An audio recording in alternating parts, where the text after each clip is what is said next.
It's Friday, May 19th, 2023.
Sure I didn't accidentally record to the wrong thing like I did last time and think that we didn't record the show, but I didn't. I did it right, so we're fine.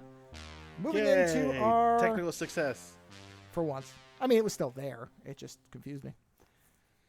Shill segment. Patreon.com/Ozone Nightmare is one place you can go if you would like to support the show.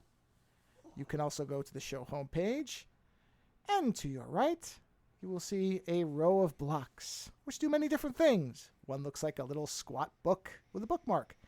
Click that and you will be taken, magically, it may seem, to an Amazon author page for Lando where you can purchase his books. You will also see one that has the PayPal logo. And again, as if through illusion or mysticism, you will be transported to a page where you don't have to use Patreon if you don't want to, because I know some people don't like to. So you can donate there. The original way to donate before Patreon existed. You can find a link in every one of the show notes that will bring you to my Linktree that has all different links to different things that I do, as opposed to me just listing them all out. Go there, click one, click them all. Do whatever you like. It's your browser. Use it how you want. And finally, the code OZONE, Ozone like the show, as far as I'm aware, will still give you 2 months free of podcasting on Libsyn if you so choose. Thus ends the Shills segment. That's pretty succinct. Yeah, minute and a half. Yeah. Good. I saw a movie I hadn't seen in years the other day. Yeah, Showgirls. It was actually kind of impressed. So I watched Small Soldiers the other day with my kids. Yeah. I saw that. I remember seeing that movie in theaters when it came out. I think it's like 89. Oh yeah, 90. That's a like ways 90 back. Something. It's not 89. It's 90s. It's got to be 90s because Dennis. 98. 98, so I screwed it up. Not 89, 98. Okay. So it's funny because there's a lot of people in that movie. Like Dennis Leary's in that movie. Phil Hartman's in that movie. There's a lot of people who are like big in their careers and kind of on the rise. You know what I mean? By the way, I don't know if you knew this. Yeah. Because the only reason is because I saw an actor in the list for Small Soldiers. So slight tangent because I was talking to you off the show about Legend the other night. Yeah. You remember in Legend, there's the part where Tom Cruise is fighting the sea witch, that hag, the sea. That she's like, I'm gonna eat you. Yeah. You know? Yes. Yeah. And he's like, oh, you're too pretty, to be me. Yeah. Do you know who is behind that makeup? No. Okay. It is the doctor from Voyager. It's Robert Picardo. Is the witch. He's the witch. He's the witch. He's the witch. No is that way. insane? Yeah, look it up. That is so weird. Yeah, there's pictures that of him. That is so weird because makeup. he's in Small Soldiers. That's why I thought of it, because I was looking through the list of people, and I'm like, oh, Robert Picardo, okay. Yeah, he's the nutty guy who creates the super chip that they put in all the toys. Yeah. Yeah. Oh, no. Yeah. Yeah, what's her name? What's her name? Oh, I don't remember her name. Hold on, I don't remember. It's a neat name. The goblin has a great name. The name is like Mrs. something. Meg Mucklebones, Robert Picardo. Yeah, I just always remember when he's something like, "You would need me" or something like that, and she's like, "Oh, indeed I would." Like, indeed I Yeah, the way she says it. Yeah. That's Robert Picardo. That's funny. Legend. See, Legend's another one. I'm in the realm now where we're getting into like fun movies for once, finally. Like Willow, Crawl. Yeah. And it's like Legend. Like Legend is one of those ones. It's like, okay, well, when are you ready for Legend? When is it too dark, or when is it too? Yeah. So we watched The Small Soldiers though, because I loved that movie when I saw it when I was younger, and honestly, it's still a good movie. It's just a very slapstick movie. It's the kind of movie you don't really get anymore. I was going to say it's a movie of its time that they don't really make. Yeah. Like, it's a very small town movie. It borrows a lot of its DNA from Gremlins, right? Yeah. And yet, Stan Winston did the toys, the moving toys. It's kind of what Toy Story updated, sort of. I mean, it isn't literally the same, but Toy Story has a direct line back to Small Soldiers to me. I can see the DNA of it. On some level. Yeah. I mean, Tommy Lee Jones is the voice of the main bad guy, and Frank Langella is the voice of the archer. He looks like a Panther Man, and it still has one of the coolest twists of a kids movie, which is that I showed my kids the trailer, and I was really worried that I was going to show them the trailer and that they were going to get like a trailer that basically explains the whole movie. But when they did the advertising for that movie, one of the really interesting things they did was they completely left out the monsters. So when you watch the trailer for this movie, so those who haven't seen the movie, they basically, a bunch of idiots put like supercomputers in toys. And then some of these toys get out kind of ahead of time.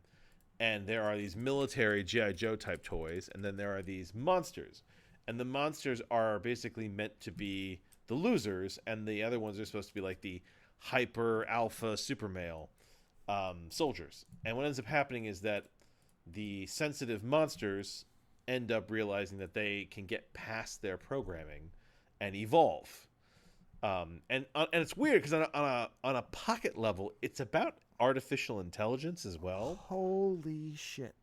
What did you find? I went to the trivia section. Oh, did you find lots of weird shit? No. This is magnificent. Yeah. The first thing, Joe Dante, the director, originally wanted the cast of Predator to do the entire Commando Elite, meaning every one of them. Have you seen who the people who did the voice of the soldiers robots are? Oh yeah, It's like a who's who of like. But could you imagine if they had recreated Predator? Because that main guy looks like.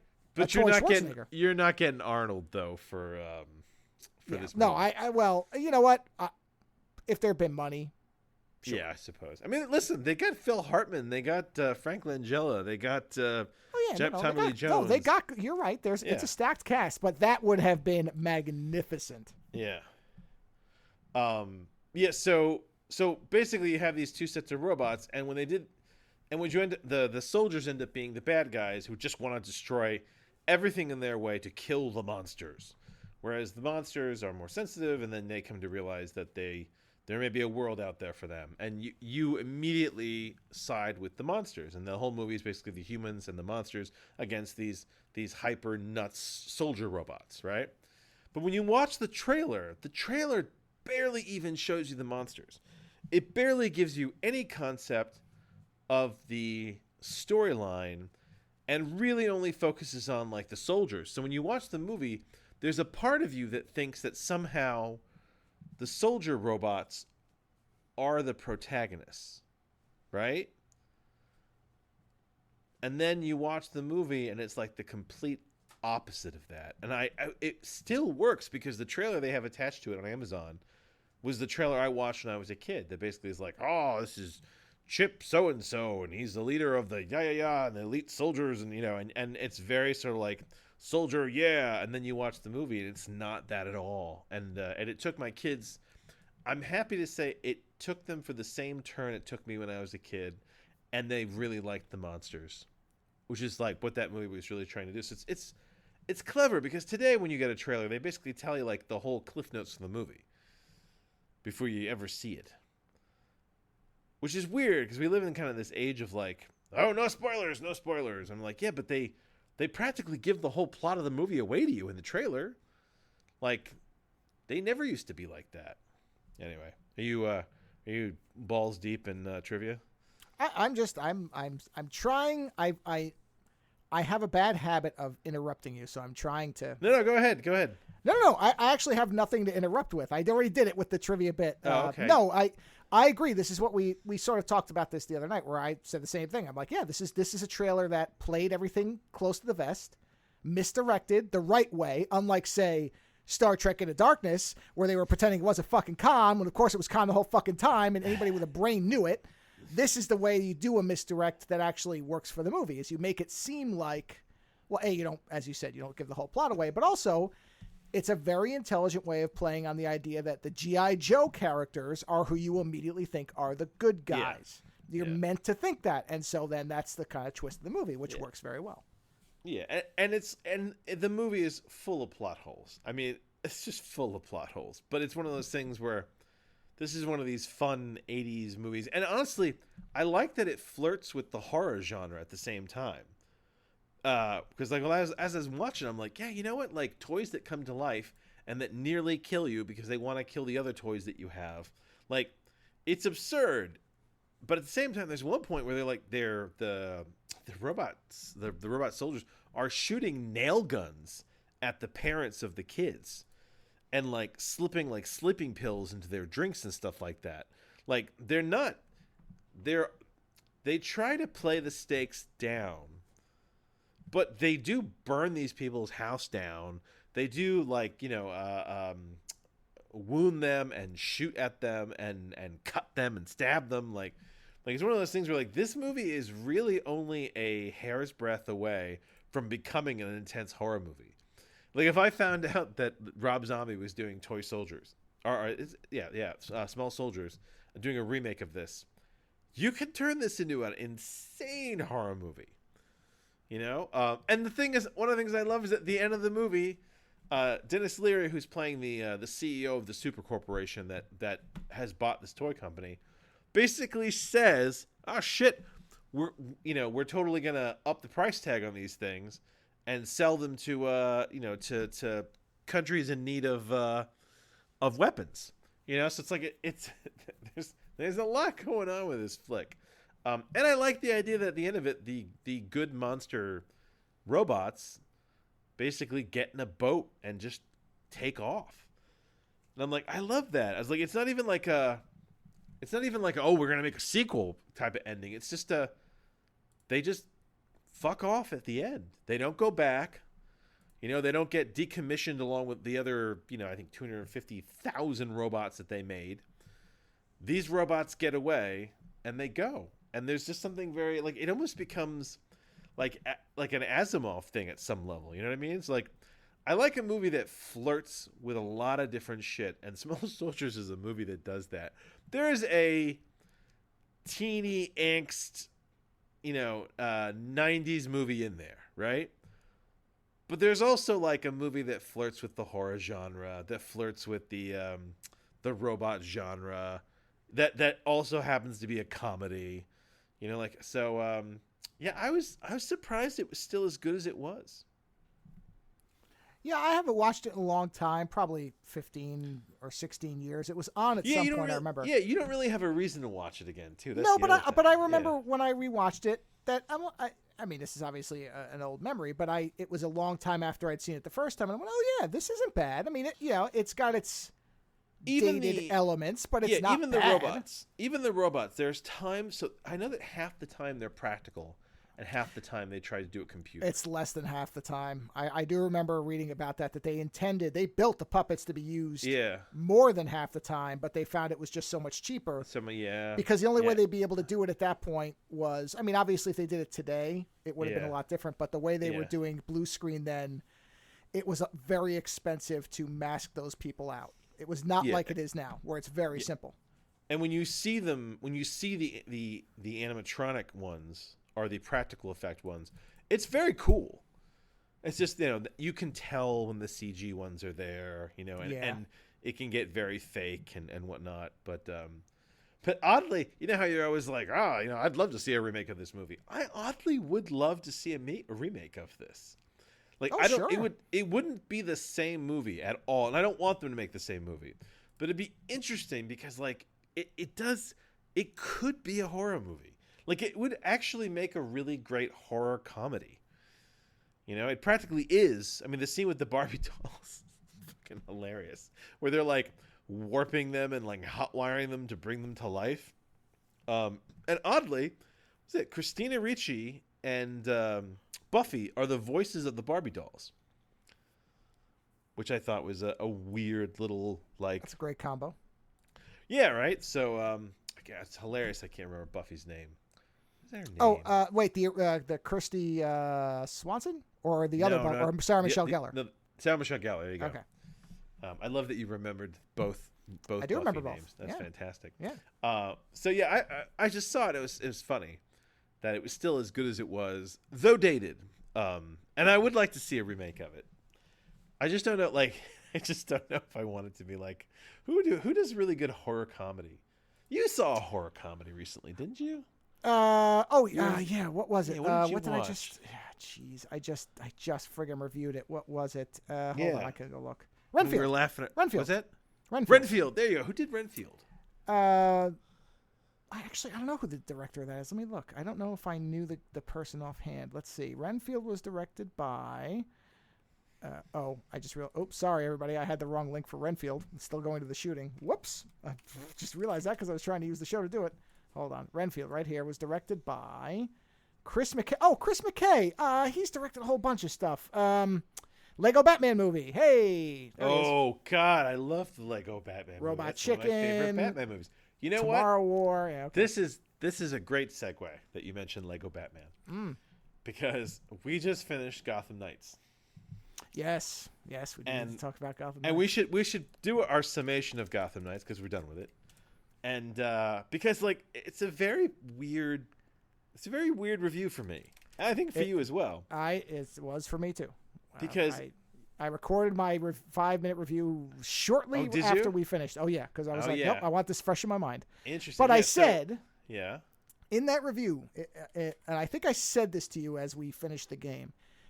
I had published the first 4 or 5 of our gameplay videos for Gotham Knights, and in the very first one, the opening line is me saying, "This is going to end up being another Outriders." Oh, It's absolutely. the first thing I said, and it's exactly what I said in my 5-minute review, and it's exactly true, which is the story. I'll say, actually, I think it's a little worse than Outriders story-wise, because at least with Outriders, as bad as the story was, it was funny and it was original, and it wasn't tromping all over. And that's but you know what? I'm going to argue this with you though, because I think that this story is better, because I think that Gotham Knights did something that I didn't think was possible. I know where you're going, and right, I made this exception as well. Because we played Outriders, and we were like, okay, whatever. You know, we played the game, and like we got to the end, and we were just like, this is ridiculous. Whereas both of us walked away from this game with a newfound respect of the character of Red Hood. Yes, that's the exact right? point like, I made. But and that's what's so weird about it, is that in this game that has so many weird weaknesses, there are actually these moments where you're like, Jesus Christ, I love this character. Yes. That, though, is offset by how terrible Batman is. Oh, he's terrible. I mean, it is a... I said this to you when we were playing. I said this in my 5. The only Batman worse is the Japanese phobic 1930s one. Or 40s, whatever it was. That's the only worse Batman than this. This is the worst Batman I've ever experienced. It is a poorly written Batman. It is a poorly written is being generous. Hold on. It is a poorly executed Batman. It is a poorly voiced Batman, and it is a poorly designed Batman. Okay. I know that he is the bookend of the game, right? But because it's Gotham Knights, he is fairly important. And the problem is that the look of the Batman, first of all, is weird. It is a poor bat suit. Like, of all the bat suits we've seen, like the Arkham suits were way better than this, right? So that it's got that against it. The guy who they got to do the voice of Batman, he kind of missed the mark. Like they basically were like, what if we could get somebody who does the Bale voice but without the electronics, so he's just deep like that all the time. So the guy that got to do that, he's got like this ultra baritone voice, and I'm like, guys, he has no range. There's no Bruce Wayne version of that voice. He sounds like that all the time. So I'm kind of like, everyone would know that he's Batman with that kind of voice, right? Like it did not sound right. Because the thing with Batman is that Batman always has the two voices. He's got like his deep "I'll fuck you up" Batman voice, and then he's got the "Hey, how you doing? I'm Bruce Wayne." This guy doesn't have that at all. Like there's no range to it. It's just this ultra bass voice. Not to mention that his characterization itself, like the guy's voice acting, was kind of uninspired. And then the words that they put in Batman's mouth, the way he's written, like there's this finale where he starts making this speech about the rich and the poor and corruption, and like he's just yelling all this shit, and I'm like, what? Like, don't get me wrong, like Batman is definitely against corruption, but like it's like somebody read Batman Year One and like kind of took it the wrong way. Do you agree with that? Okay. Am I being too kind? Way too kind. So let's cover a few things.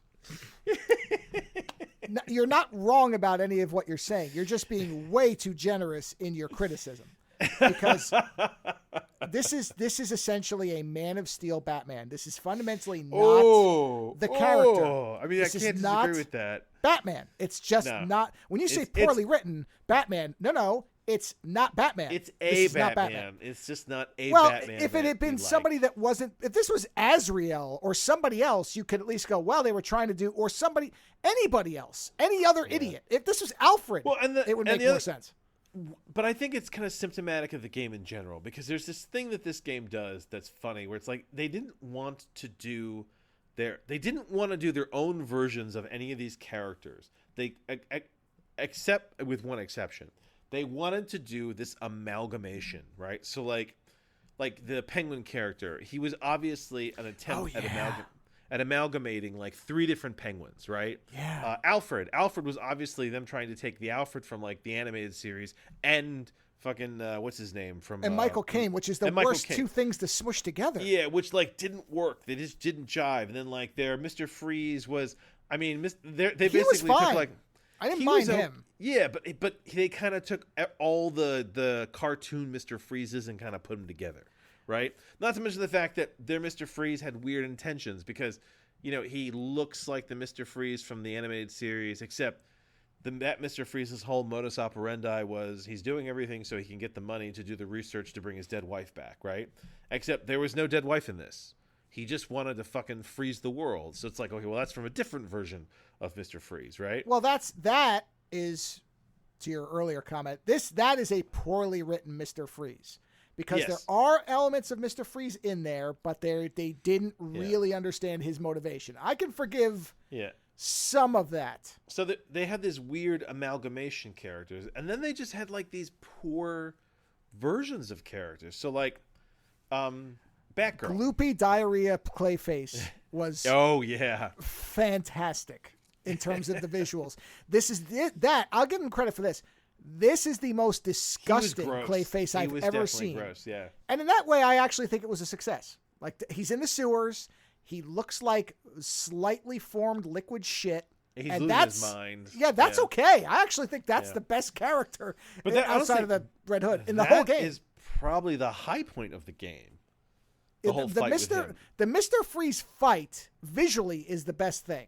The Mr. Freeze and the like the look of the frozen city is beautiful. It's gorgeous. Oh when you go up in the tower. Yeah, you're right. That's great. Because you fight him in the tower, then you fight him in the prison. Yeah, that's a fantastic segment. But like Batgirl comes off either ditzy, or I don't know. Like I kept saying she sounds all wrong. Like the entire voice cast seems weird, because Batgirl sounds like she's like kind of ditzy, and I'm kind of she sounds like she's out of Clueless. She sounds like Clueless Batgirl. Yeah, and I'm like, dude, this is Batgirl who's been fighting crime for years, who had her back broken, who like who's lost her father. Like, I would expect there to be much more weather to that voice, right? Yeah. And there's a part where she's dancing on, she's literally like dancing on his grave, which is weird. You didn't see that because that was my cutscene. No, it's not. That was my cutscene. But there's a part where she's kind of like ballerina-ing around his memorial, and I was like, "What the fuck is this?" and then Nightwing, the entire game just came off as like a Goomba. Like he was just a, "Hey, how you doing? I'm Nightwing," and then like he seemed kind of thick the whole movie, the whole game, and I was just like, "Yeah, I expected Nightwing to be."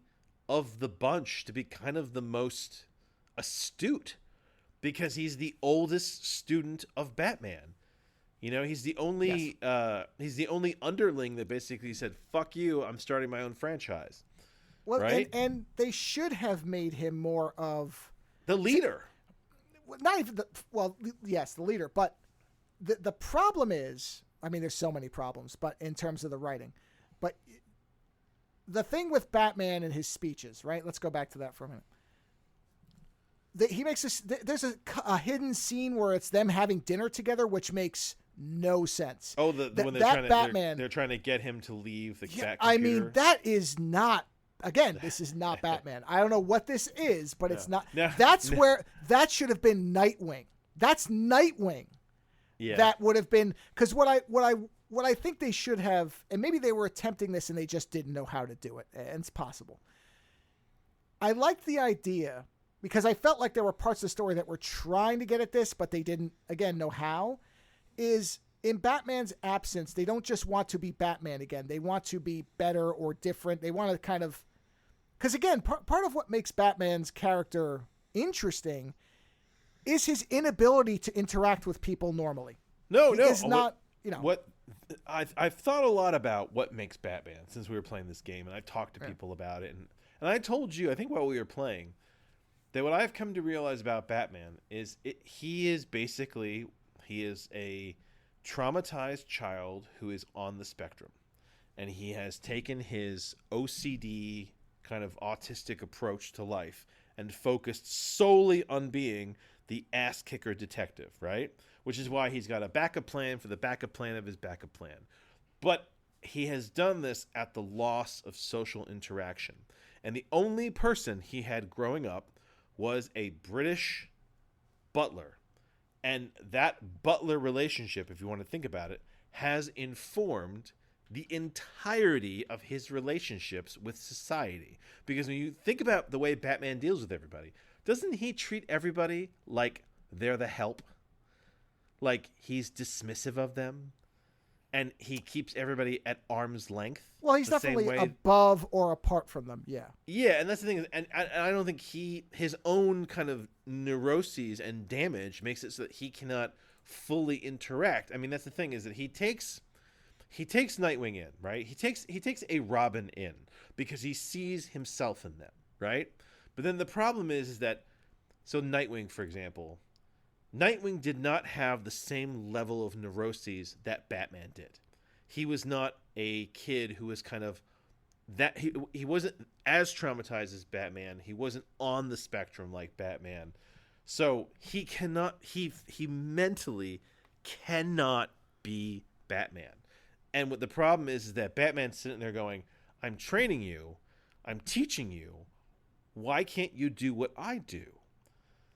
Right? And Nightwing is sitting there going, "Dude, I'm functioning here at 150%. I'm not you because we are just different." And then eventually Nightwing leaves. Batman brings somebody else in. He brings in Jason Todd. And he looks at somebody who has trauma and who he sees himself in, and he tries to train them. And he cannot make the leap why they cannot be him. And it's kind of this, for me, it's this fascinating subtext to the character where it's like Batman is always trying to find this connection and to find someone who is functioning at the same level as he is, but nobody has the same neuroses as Batman, right? And it's interesting to me because like my kids the other day were talking to me, they were like, "What's Batman's superpower?" And I said to him, like, his superpower is his obsession. And I was like, yeah, that's really what it is. Batman's superpower is his OCD obsession with being the greatest detective warrior of justice. So much so that it has consumed every aspect of his life. It has destroyed any normal identity that he has. And that's the thing, is that scene in this game where this is where I understand that they don't really get the characters. You've got all his let's call them his underlings. You've got all his surrogate kids, right? Being like, hey, come on, Batman, let's go to, or Bruce, let's go to dinner. And you're kind of like, yeah, guys, Bruce is not the real identity.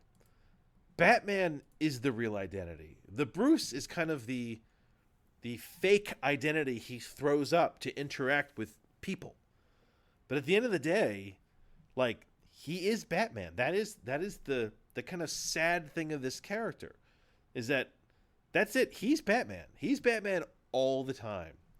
Bruce Wayne is just the facade he keeps up so that he can interact with people, but he can never really make a connection.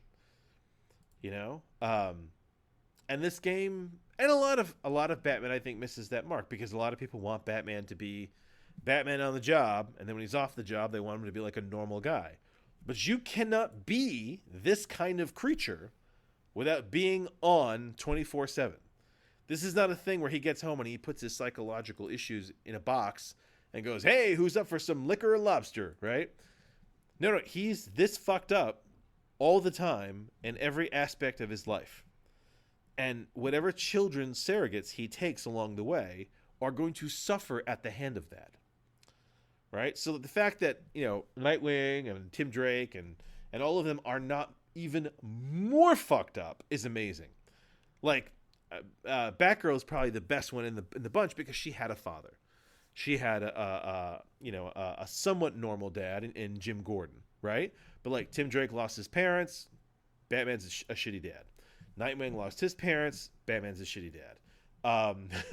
Fucking Jason Todd lost his parents, Batman's a shitty dad. And then Dad couldn't save him. Killed by Joker, brought back in the Lazarus Pit. So I actually find that my perception of Batman from when I was younger, I loved Batman. Because, you're like, he's the badass detective, and he's Sherlock Holmes, ninja to kick your ass.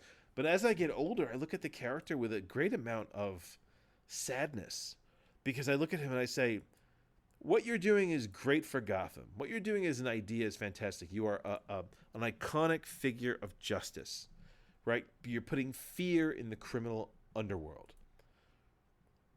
But you as an individual and those directly around you are fucked. There's no happy ending for Batman. That's one of the reasons why you can't. Marvel DC has frozen Batman in this kind of middle ground where they will not let him age, because the inevitable finale of Batman is that he dies doing his job. That's the fantasy of the Christopher Nolan Batman movies. They had to fashion. You know how like I was always like, this isn't my Batman. This is more of a ninja Batman. It's the detective Batman that I like. Yes. Yeah, Christopher Nolan had to fashion his own version of Batman, because otherwise there was no way for that character to ever have any kind of happy ending. Because the ending of the last Batman movie with Bale would have been him blowing up with that bomb. Right? That's how Batman really goes if he's OCD Super Batman. But this is the Bale Batman, who had some concept of not being Batman, and was not adverse to the idea of having a life beyond it. Right? But that's not comic Batman, who's like,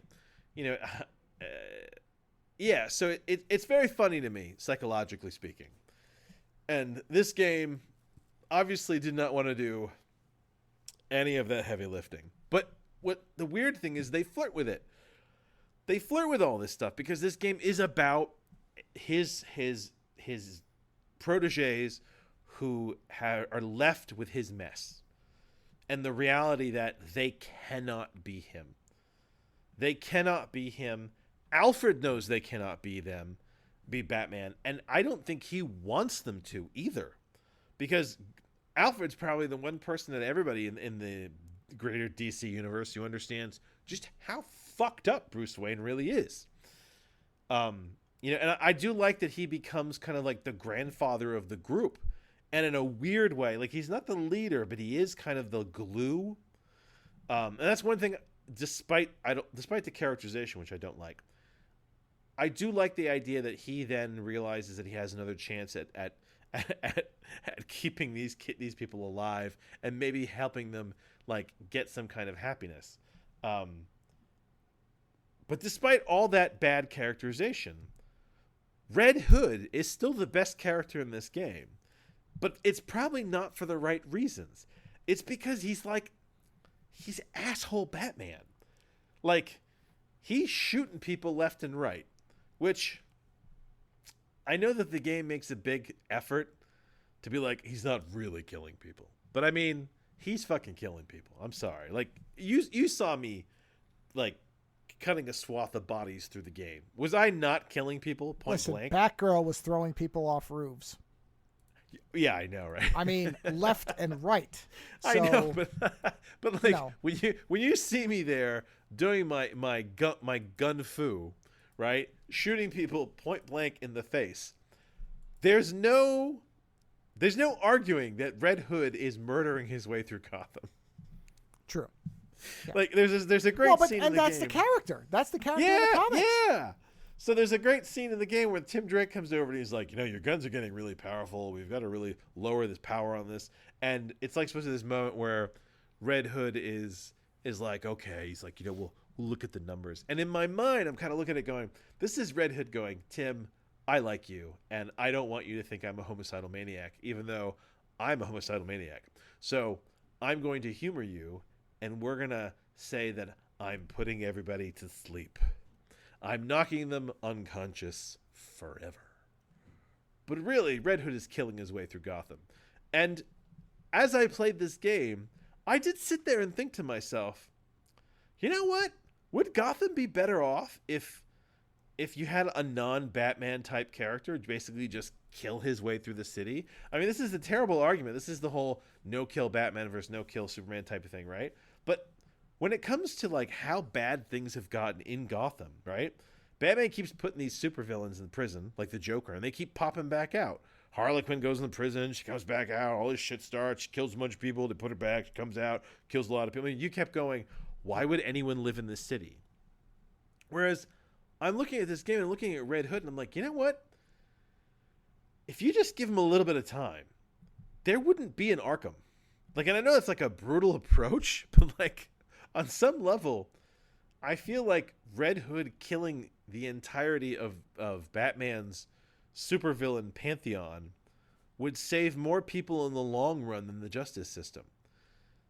And it's like a terrible realization when you're playing this game, but like watching Red Hood blow his way through everybody, I'm like, yeah, it's like I don't want to make an argument for gun violence here, but Jesus Christ, there is definitely a statement on, the swinging doors of Arkham Asylum and the way that, is Batman really doing any good when all these guys just get right out again? Like, yeah, thoughts? No, I listen. Like I said, this is exactly the Outrider scenario where the story is, I mean, it is garbage top to bottom. There are aspects of it that have potential, but they don't do anything with it. For example, Nightwing, in the comics, Nightwing for a while became Batman. Very good comic. He was, yeah. Yeah. And he's good. He was different, and everybody knew he was different. That was one of the things I really liked, is that even though they couldn't see his face, every time he interacted with somebody, they almost all were like, "Oh, you're not." Yeah, because there was that one. Batman. There was that one Nightwing when he was Batman, where like somebody turned around, and when they turned back around, he was still there, and they were like, "Oh, normally like you're gone when I turn around." And yes, was exactly. Like, oh, okay, yeah, gotcha. Yeah. Okay, we'll see you later. Yeah. And that's what I mean. Everybody within one or two interactions knew exactly the fact that this was not Batman. Not the previous one. Because he's less of a dick. Right. So, in the game, that would have been a better way to portray Nightwing as somebody who naturally felt like he was the heir and was taking over and acting that way, and it would have made his and Red Hood's antagonism better. Because Red Hood essentially has a chip on his shoulder for many reasons, being dead, which he'll constantly remind people of. Yeah, but also, did you hear that he died once? Yeah, he died once. And the idea that he thinks that Batman is being too soft, that you should just start killing people. And of course, Nightwing, following and having been raised by Batman and being the most successful of Batman's quote-unquote children, would have a natural, resistance to that. And so their bickering would have been better if Nightwing had been a better character. It would have made that contrast better. It would have made it funnier. There would have been you could have had some real edginess to that, where you could actually see that, if this game had some stones, that would Red Hood become the villain by the end because he would have been driven away? Jeez, man, wouldn't that be a weird? You know what I mean? Yeah. Something like that. And then, as you said, Tim Drake in this game is completely wasted. He is a non-entity. I don't even know what the point. Yeah, he's just a nerdy, angry kid in the background. But they don't even give him that characterization enough. He's way too milquetoast and passive for what I think you're supposed to want him to be. Yeah. Because there again, Tim Drake could come across as kind of youthful enthusiasm and ignorance, where he would, would be charging ahead in a different way. In the comics, Tim Drake is extremely capable. He is very intelligent. Right. And he is after Nightwing, he's probably the most successful of Batman's proteges. Well, but do you get any sense of that from this? No, not at all. He's always just wearing headphones and playing with an iPad. That's all he does. Yeah. And even in the cutscenes, they don't really give you much for him. No, if anything, listen, the team seems to be led pretty much by Batgirl and Red Hood. And I like Batgirl. I played the whole game except for one sequence where I tried out Nightwing and hated it. I just wish she had a better voice actress for the character. Well, not only that, but her writing is also terrible, because you didn't see all the cutscenes that I did, because you had your Red Hood ones. So her hang up with her father's death, it's completely played wrong. She has these big meltdown sequences, a couple of them at least, where she I think there's one with Tim Drake and there's one with Red Hood. There's a part where she is, I am not kidding, everybody. I'm not kidding. I think I may have recorded. I hope I did. She's playing with little figurines of her father that are naked, which is really weird. I mean, they're of course genderless. I mean, they're just kind of like wooden things, but with her father's head on the top. And she has a whole bunch of them. She's constructing a diorama with them for some reason, which I was not even clear on why. And she's talking about how she can't remember his face, but she has a photographic memory. And I'm sitting there going, there's a statue of him, number one. And number two, then later she has a photo of him. If you can't remember his face, go get a photo.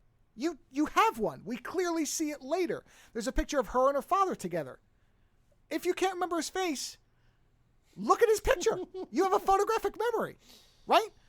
So, and then they use that as this thing where she keeps having these little crises in the middle of things, and that's supposed to, I guess, make it where she's somewhat unreliable, which makes no sense. It just does.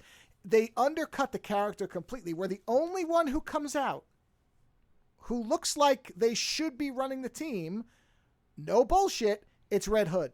Red Hood has no problem with his worldview. He has zero problem with what he thinks is the right approach. No, and he never sits there and has a crisis. Other than the fact that he gets headaches now and then, and he wonders how different he is from the Lazarus Pit, right? He's like, our people out there, we need to save them. We need to stop this right now. Yeah. And the big joke when we play this game, I don't know if you ever watch the videos, guys, is that I kept doing the terrible Batman voice going, I'm not Batman. I'm non-Batman. I'm Batman bro. But honestly, in this game, that is the thing he should be saying, because Batman does shit that makes no sense because he's not Batman. Yeah. He says things that make no sense because he's not Batman. Yeah. And so if this was your Batman, I'd be distancing myself too. Jason Todd had the right fucking idea, because this guy was a buffoon. And oddly, he looks good. I mean, he looks better than the comic book version. Oh, he's great. It's so weird that everybody else in the game is kind of weak, but Red Hood is so well characterized, and the look is good too. And this is the other thing is, at times, this is what I mean about there's frustrating glimmers of, oh, okay, wait a minute. This is what could have worked. There are interactions, I think you saw some of them and some of them only I saw. There are interactions with him and Batgirl and Jason Todd that are fantastic, where I want the whole game built around them. Kill the other two, along with Batman. Let them all die in an earthquake. Who gives a shit? And let these two be the Gotham Knights. Batman, Red Hood and Batgirl save the day. And let them run the fucking city. Yeah, and now, I'm the good question with it. I had with you was I wondered if the game was swaying its storyline towards those two characters because we were playing them. But okay, and it may have been, but if this is then again terrible writing. I feel like we need to replay like an hour of the game as Nightwing and Tim Drake. Well, I did get Nightwing scenes that were Nightwing specific, but the thing is, does he come off less like no? But even if he did, let's say in his cutscenes he comes off as great, then that means you wrote him like shit in the other ones, right? Yeah, so that's still bad. That's not good. That doesn't make me go, oh, you know what? We played it wrong. Fuck you. You wrote it wrong. Very quickly, let's say the things that we did enjoy, which is that I enjoy the combat in this game. Combat and the running around the city and the grapple hook system and the in general was actually a lot of fun. Yeah. Like I was genuinely sad when the game ended, and that's the other big problem with this game is that abruptly out of nowhere. It is a short, abrupt game. Yeah. Like I thought we were like only halfway through, and then Joe was like, I think we're at the end here. And I'm like, this can't be the end. Well, I got suspicious when the level cap seemed to kick in. I'm like, why are we not leveling anymore? I've been doing a lot of stuff because you were gone for like a week, and I was just playing side missions. But even so, I was getting XP, and nothing was changing, which was odd. I mean, the suits got better. That's about it. However, I do think this I actually like about this game. Again, this is gameplay, not story. You can't unlock everything in your skill trees. Too many games just let you unlock everything. So, and I don't actually think that's a good system. I think it's good to make people choose what they want to unlock to customize to their playstyle, but not to give you everything. Make people make choices, right? Right. So I did like the fact that there was a point where I realized, oh, I can't unlock anything more. This is it. I have made the decisions. These are the skills I have. I like that. That's great. And I sort of chose that way, not knowing that, but because I wanted to unlock the stuff I knew I would use first, and I figured I'll get the other ones later. And no, later never came. So that was that I like. I was waiting for a whole other half of the game. I was waiting for at least 2 or 3 more villains to show up. Well, and like the Penguin stuff never mattered. We did 2 Penguin missions? 1? I think we really just interacted with him a couple of times. We never even really did anything with him because he wasn't important. Which is fine because he's a weird character. There were a lot of missions that were just like, hey, you can do as many of these if you want. And you're like, okay, but they didn't progress anything. We kept saving organs. And there was never a point where you knew you were working towards something. It was just you're saving organs, which let's just do it. Yeah. Because here's a comparison. I don't mind that type of side mission structure because in something like Miles Morales, one of the things I really liked about that game, better even than the first Spider-Man, was that you did a bunch of side missions and they were largely the same thing. I mean, there was, flavor differences, but same basic quest, stopping crime. But at a certain point, you had then revitalized that part of the neighborhood, was then safe or good or whatever. And so then they stopped. So you felt like you were progressing towards an end goal. Yeah, Gotham it definitely feels like an incomplete game, doesn't it? It feels like, well, there's a lot of conjecture, and it certainly makes sense with the game that this was meant to be a live service game that would keep adding things. So it makes sense that at some point when they decided not to make it that, you were left with a bunch of repetitive quests because there was no evolution to them because there was no live service attached. That makes complete sense that this game was originally meant to be a living game, quote unquote. It was rushed.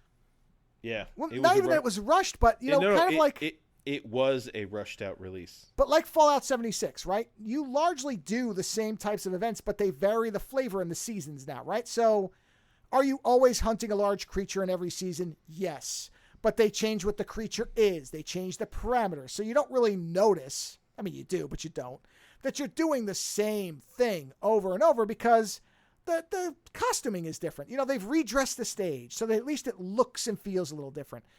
So this feels like, okay, the organ thing, at some point would that have been where we had to deliver the organs to a certain type of organ to a certain type of person, blah, blah, blah, whatever. And then the next season would have been, okay, instead of it being organs, there's, I don't know, some other timed deliverable that you have to bring to somebody, or maybe somebody's injured. A cop was shot. One of the Gotham PD was shot. And then they blew up the ambulance. And you have to take that person in the Batwing or whatever, and you have to bring them to the Gotham Central in the center. And you have a timer. Right? Same mission. It's still taking something from here to here in a time, but you've redressed it. And it feels like it makes sense. That's the stuff where I feel like, yeah, that was what it was probably going to be. So the rushing part, yeah, when it originally came out, it had some horrible performance problems, which were fixed by the time we got to it. Yeah. I also like the look of Gotham City. A lot of people bitched and moaned about it not looking as good as Arkham Knight. No, the annoying thing about this game is that there are moments of really clever shit. Yeah. But they're like mired in a whole ton of bullshit. Well, the other thing is, if we had paid $70 for this, I think we would have both been pissed. I would have been pissed. I can't imagine you wouldn't have been at least a little bit kind of like, I paid $70 for that story. This is it. But I mean, for the fact that it was that little game. Yes, I mean that's. It felt like a budget title game, and we paid a budget title price. We paid $28 for the whole thing. That I have no issue. The story, I could throw it away. If I'm paying less than $30 for a game, I just want to have fun with it, and I really don't care if the story is junk. So I don't really care. Yeah, and I can't give it too much shit because we didn't pay full price. Right. And honestly, we had a lot of fun. But I think I said to you at one point, we're having a lot of fun mainly because it isn't a good game. Like which is the same as Outriders. That was the same so much thing with Outriders. of this was us making fun of it, talking shit. I mean, but that's still entertainment, and I'm okay with it. What makes it a little different than Outriders is, again, I know Batman. I may not be able to write you a 4-volume graphic novel on Batman, but I know him when I see him. Just like I know Superman when I see him. And this is the Man of Steelization of Batman.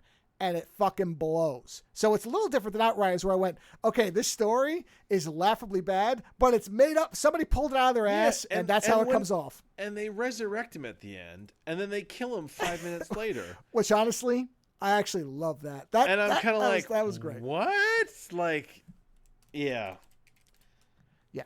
And not even do more with it. I mean, and as you said, after this speech, that feels like it is completely a different character.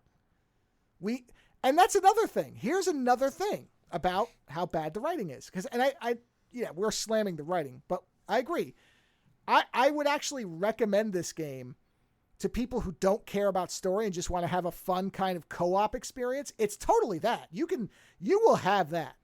We had a lot of fun bopping around Gotham City. You were jumping off of magic Cubert tiles in the sky. I was gliding all over the place, delightfully so. You know, we played dress up a lot. That was great. So we had a good time with it. But if you come into this with any expectation of a good Batman story, you will either be completely disappointed or angry. Because, especially if you love Batman, this is not your game. Don't come into this expecting Batman. And especially if you're a big fan of Kevin Conroy. Like, to go from Conroy to this guy for the Batman voice is awful. Well, okay. And just to be fair, because this is one thing that I'm very careful to point this out now more and more. I'm not going to blame the voice actor for any of this stuff. He's reading the lines he's given, and if they directed him to do something different, we don't know that he could do it. We have no idea. So it's very possible that this person actually does have range and was told, don't do that. We just want you to do this voice. Don't the whole have time. Range. Sound dead. Yeah. Possible, because I don't know. Or maybe they thought they were going to modulate the voice, and then, as you said, they were rushing and they ran out of time. And they said, no, don't worry about changing your voice. We're going to do that with an audio effect. We'll push the volume, we'll push the timbre down or something. Which actually made me think to myself, why doesn't Batman affect a completely different accent when he's Batman and then just talk like Bruce Wayne? Why isn't he just doing an Irish accent most of the time? Oh my God. I just had this image of a Scottish Batman. Right, a poorly rendered Scottish accent. But that's a great idea. Why wouldn't Batman try to throw it off as much as possible? Put on a fake mustache and have an accent. Put on a red goatee disguise. Why show your face at all? Well, okay. Yes, don't get me wrong. There's lots of problems with Batman when you get to the logic of it. But just in the point of trying to differentiate who you are, instead of giving yourself a gravel voice that will probably result in you not having the ability to talk in 5 years, just do a stupid accent. Go Russian. Go whatever you want, man. Who cares? Make up an accent. Do what, Catherine O'Hara did in Schitt's Creek and just mispronounce words. Who cares? The idea is to you're still going to be intimidating if you can break somebody's back with your pinky. If you sound silly. I mean, look, the New York Ripper had a serial killer that sounded like Donald Duck. He's plenty scary to the women in the movie because he's cutting them from nose to navel with a bottle and further down. I don't think the voice was not making them fearful of him. So that's not the thing Batman could sound like Daffy Duck and it'd be fine. That would make more sense. But again, I'm not going to blame any of the people doing the voice work because they're given a script and there's somebody directing them. They don't just make this stuff up. So if anybody was paying the fuck attention and cared, they would have rectified this. So I'm not going to blame the people behind the voices. It's not their problem. This is a direction and writing problem. I had fun playing it, but it's not a good game. Yeah. Yes. It's fun, but it's not good. I mean, that's kind of what it comes down to at the end of the day. Yeah. It's not good fun. It's just fun. As weird as that sounds to say. Yeah. It's not good fun. It's just fun. So. But for how cheap we got it, because there is kind of we're in sort of a desert of co-op stuff at this point. We've played basically everything. You know what I mean? So I'm not sorry that we got it or that we played it. It's just that I wish it had been better. I'm not sorry we played it. I mean, that's kind of the weird thing in all this. Like, we're complaining, and yet I did have fun, and I'm not sorry I played it. It isn't good, but we had a lot of fun tearing it apart while we were playing it. Yeah. Literally, it's not good fun. It's just fun is the best summary I could give for it. Yeah. That really is the right expression for what the game is. So if you can get it for under $30 and you have somebody else that you want to play through the whole game with, we didn't have, I don't think we experienced any crashes, right? No, actually, other than I think once or twice having just getting locked out, like the game crashing, I didn't really have any glitches, just the one or two times. Yeah, but I don't think there were any full bore wrecks the way that we've had with other games. No, we never. I think I got booted once, really.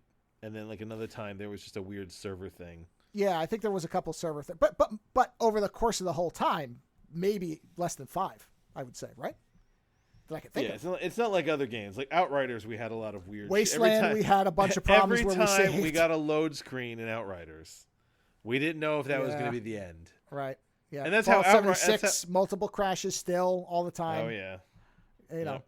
So, and as I was saying, a lot of people crapped on it for the visuals, because they were comparing it to Arkham Knight. And I think I said this when I did my initial impression.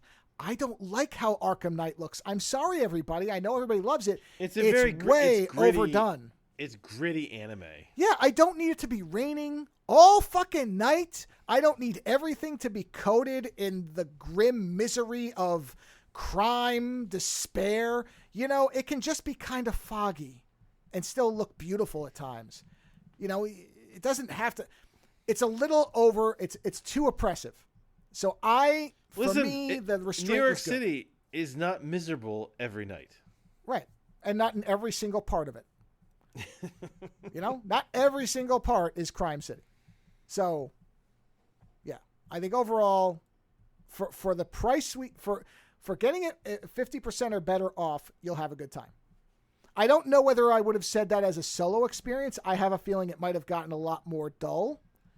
And then maybe the shortness of the campaign would have been more evident, because probably if I was playing it myself, I would not have, because honestly, when you were gone for a week, I didn't do any of the story progressions, which is a good thing, or the game would have been fucking finished before you got back.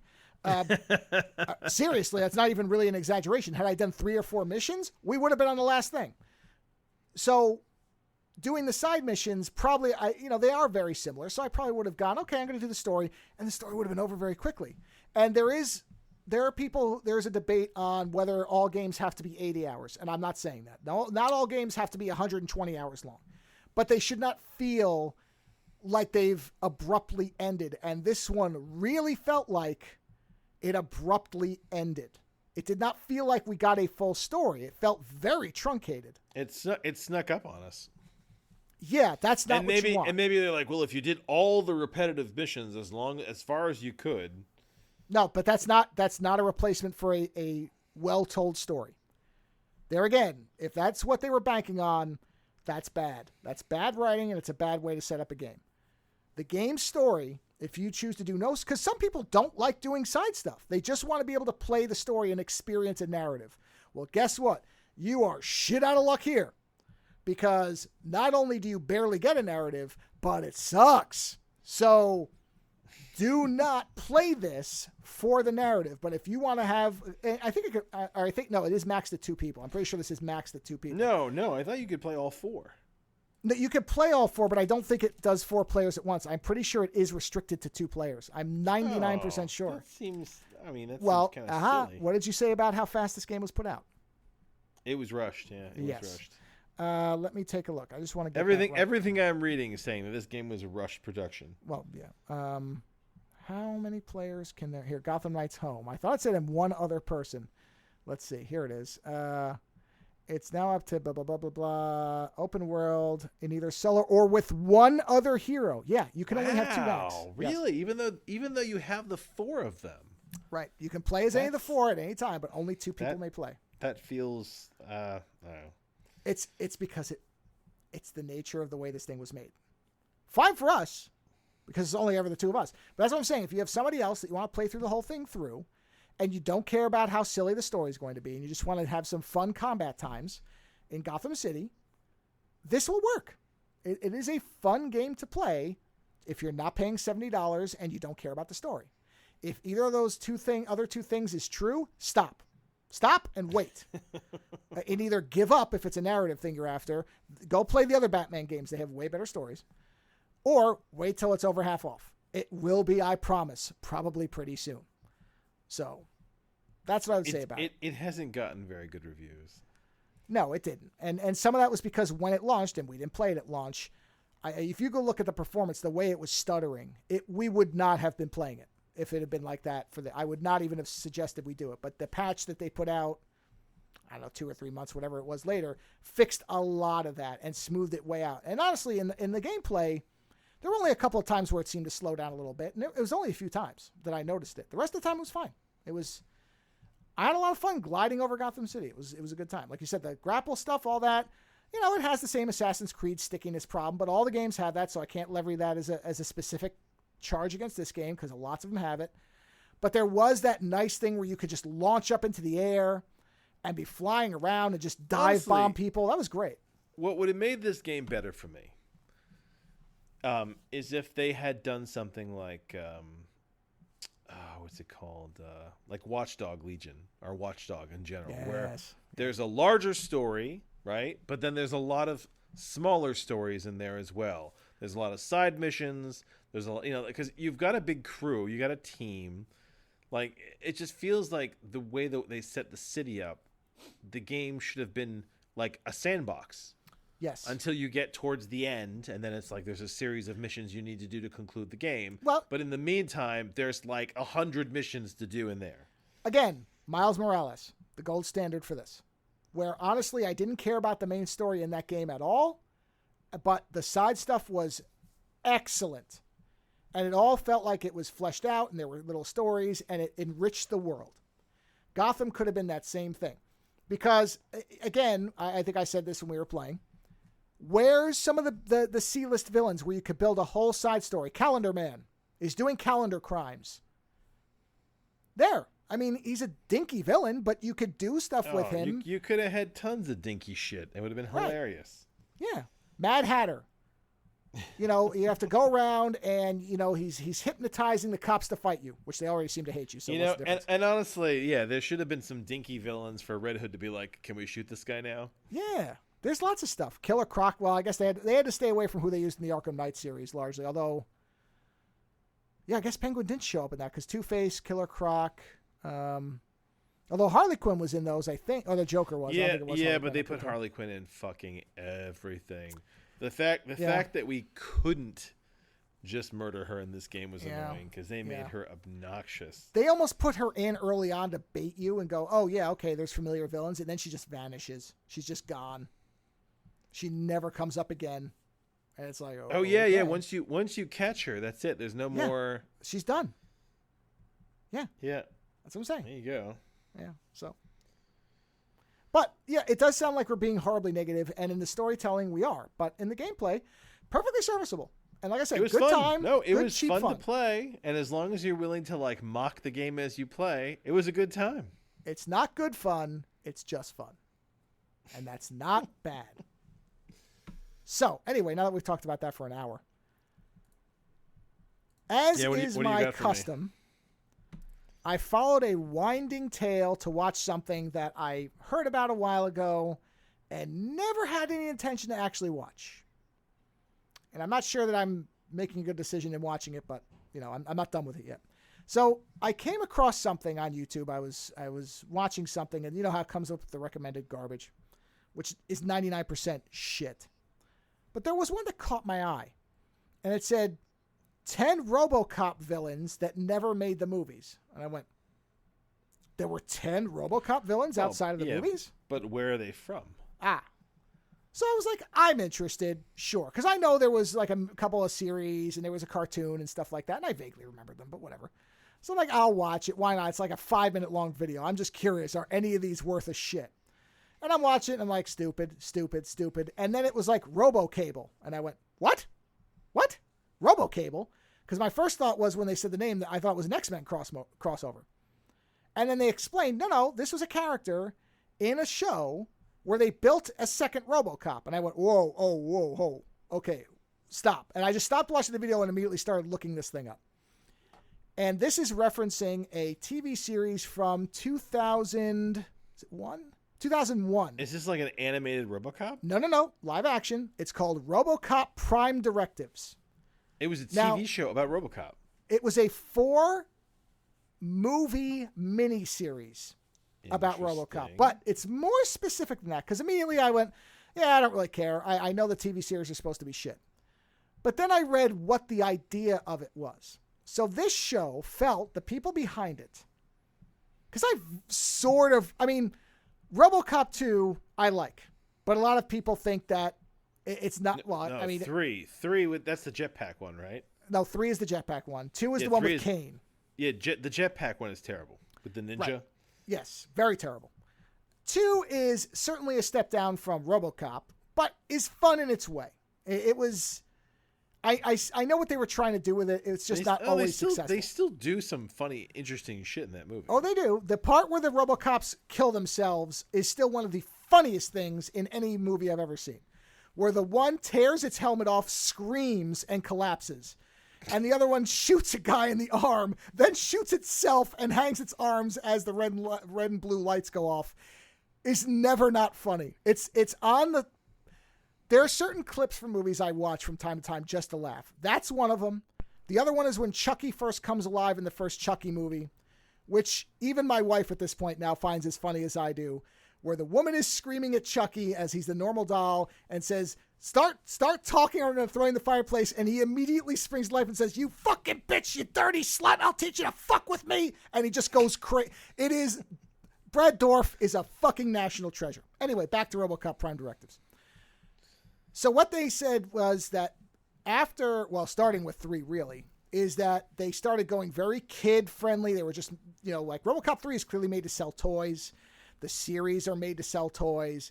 It just got very, very childish, and all the quality went away. And what these people wanted to do was go back to what made the first movie work and do that. So they ignore everything after the first movie. There is no 2, no 3, nothing. Even the other TV series that they attempted are all gone. This is meant to be a direct sequel to the first movie. So it's set 10 years after the first film. At this point, Delta City is actually the safest city in the world. RoboCop is basically a relic. He's still around, but he's obsolete. OCP at this point, RoboCop's shine has come off, and they're looking for the next big thing. And so they maintain him because he is the face of the company, but he's basically in the basement in that chair with a technician, and he's getting very existential.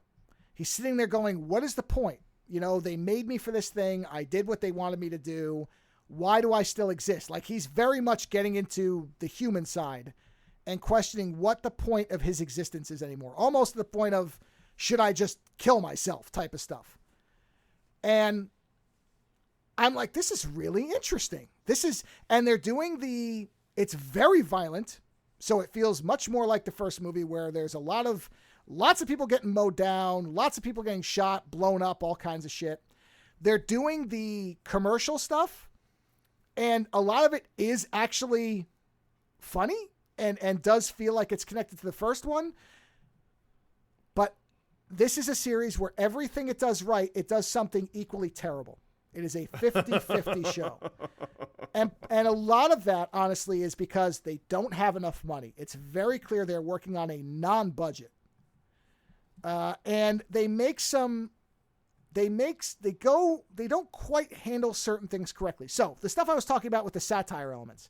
So when there's the newscasts, there's commercials, but as they're saying things, instantly in the ticker above and below what they're saying, you're seeing things like when they talk about, there's a character called Bone Machine who's a villain who's killing people. And as they're reporting what just literally happened, on the bottom it says Friday night, Bone Machine, birth of a killer. Catch it here on, it's very reflective of what happens in actual media. Yeah. So there's all this rapid fire shit happening. Then there's another part where they have a guy who's TMZ style. He goes into RoboCop's kind of, his tech chamber with the chair. Yeah. And, they're in there secretly, and he's like, oh, and he's just making shit up. And everything he makes up, it then says, go to our website to find out if RoboCop is actually a human being, or does he have a brain? Does he not have a brain? All this stuff's coming up. Would you like to know more? Kind of, yeah. Very Starship Trooper style. And it is actually very entertaining. But you realize at a certain point they're throwing it at you far too rapidly, and there's too much of it. If they just spaced it a little bit, it would be better. So again, they're getting the satire right, but they're delivering it wrong. Everything is like that. The guy that they got to play RoboCop, I'm looking at this guy, and he's throwing me off, because I'm like, what is it about this guy that I'm having a mental problem with? And I realized, instead of casting somebody that looks like Peter Weller, they cast a guy who, I shit you not, looks like he could be Rutger Hauer's twin brother. I mean, he looks a lot like Rutger Hauer. So it's not bad. I like Rutger Hauer. Hold on. Okay, so what was the show called? It's called Prime Directives, right? So the guy's name, and you'd have to find a picture of him. Yeah, because, Paige Fletcher is the guy's name. Look at that guy. I want to see a picture of their RoboCop. Click on his name from the credits and look where it takes you to and see what it does. Oh, man, I see what you mean. You see what I'm saying? Yeah, he looks like he could be related to, he looks like he would be. Yeah, how does he move? Did he get the movements from Okay. So a lot of people complained about this. Now, one thing is he is very short, which is odd, but they clearly figured that out as they were shooting, and they stopped showing RoboCop next to people. Because at first you see him next to people and he's really fucking short. He looks like a hobbit next to some of these, including the technician who works on him in his lab, the woman that got RoboCop, there. RoboCop is supposed to be huge. Yeah, he's not. And so you can tell that they didn't get it right in the beginning, and they started to figure it out as they were going along. So I give them, at least they seem to have recognized it. In the beginning, when he's moving, he's always doing the bald fists, like arm pumping thing. And it's very strange. And then he starts getting better at it. As the show is, and I'm only halfway through. I've watched the first 2 movies. You can see that somebody must have said, okay, loosen up a little. You don't have to be so robotic with it. You can put your arms down a little bit. And so his movement gets better.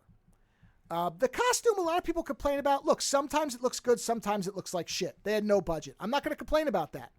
Guess what? They didn't have any money. Who did the movies? It was a Canadian. Who did they do it for? Where did it air? Because I never heard of this. The company that made it, the production company was called RoboCop Productions Limited. That's hysterical.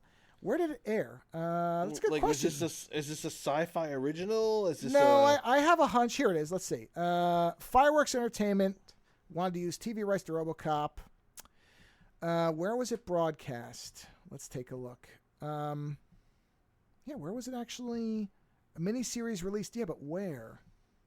4 feature-length episodes, but where? Yeah, for what channel? Yeah, it doesn't. Oh, it aired on Space. Space is a Canadian science fiction channel, kind of the equivalent of sci-fi. So it makes sense that I've never heard of this. Okay, yes, right. Weird. Okay. So the guy, when he's RoboCop, the biggest problem with him, which is hard to overlook, is whenever he's being. And again, this is where some people are making a criticism of this, and I don't necessarily mind this. RoboCop is constantly getting battered, which makes sense because at the beginning of the show, the technician says to him, she says, I can maintain you, but it's getting hard to find parts for you because they just don't care about you anymore. So I'm basically going to the black market. So she's keeping him put together with parts that are not great. Like she's duct tape bubblegumming him together. Yeah. So yes, he's not invincible anymore. Plus, the criminals have had 10 years to figure out how to harm RoboCop. That's what happens. That's why when there was body armor, they coated the bullets in Teflon. Guess what? Criminals fucking adapt. So I don't mind that. But when he's attacked, oh God.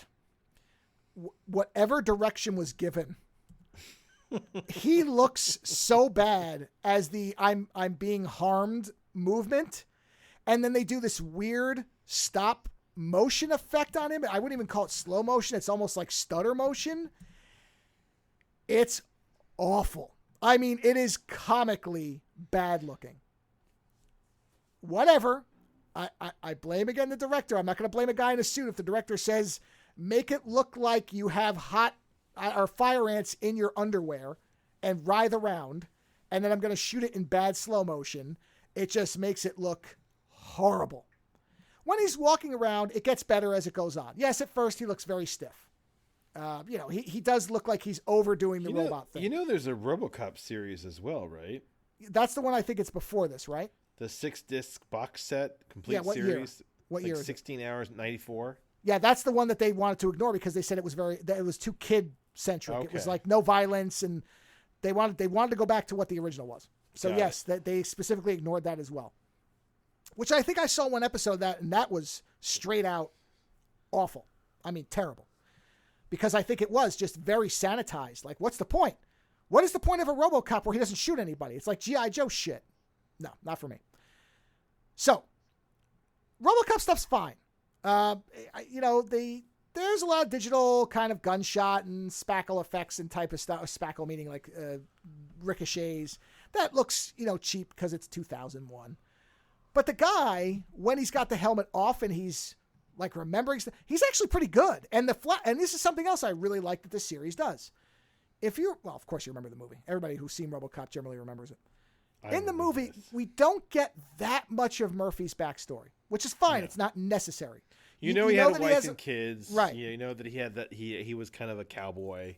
Yep. Then he does the thing to impress his son. Like, you get all that. And that's, in the movie, it works perfectly because it's storytelling without exposition. It's fine. You get all you need to know out of little tiny bits we get.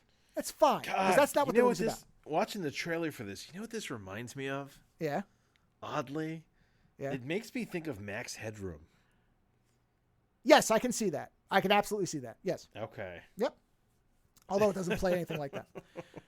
In this, we get a big, especially in the first movie. We get a huge amount of, not a huge amount, but we get a very significant look at what makes Murphy who he is, including what led him to go to the precinct where he is in the first movie, because he had just transferred there, remember? And they don't really get into why he's there. They just say, oh, you're the new guy, blah, blah, blah, blah, blah, right?